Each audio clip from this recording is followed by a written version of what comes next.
சென்னையில் நடைபெற்ற புத்தாண்டு கொண்டாட்டங்களின் போது விபத்தால் உயிரிழப்புகள் இல்லைன்னு விபத்தில்லா புத்தாண்டாக அமைந்துள்ளதாக சென்னை மாநகர காவல்துறை அறிவிச்சிருக்கு. 2026ஆம் ஆண்டு புத்தாண்டு கொண்டாட்டம் எந்தவித அசம்பாவிதமும் நடக்காமல் பொதுமக்கள் மகிழ்ச்சியுடன் கொண்டாடுவதற்கு ஏற்ப சென்னை பெருநகர காவல்துறை சார்பில் விரிவான பாதுகாப்பு ஏற்பாடுகள் செய்யப்பட்டதாக காவல்துறை அதிகாரிகள் தெரிவிச்சிருக்காங்க.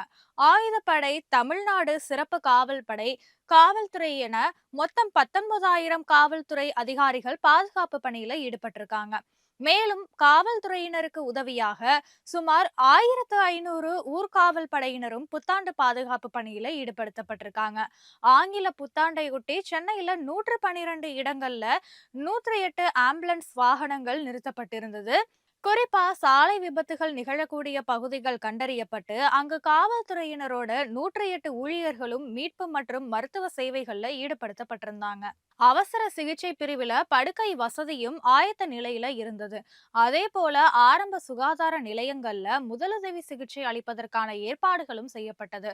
மக்கள் அதிகம் கூடும் பொழுதுபோக்கு இடங்கள், தேவாலயங்கள்ல மருத்துவ குழுவினர் இருந்ததா சுகாதாரத்துறை அதிகாரிகள் தெரிவிச்சிருக்காங்க.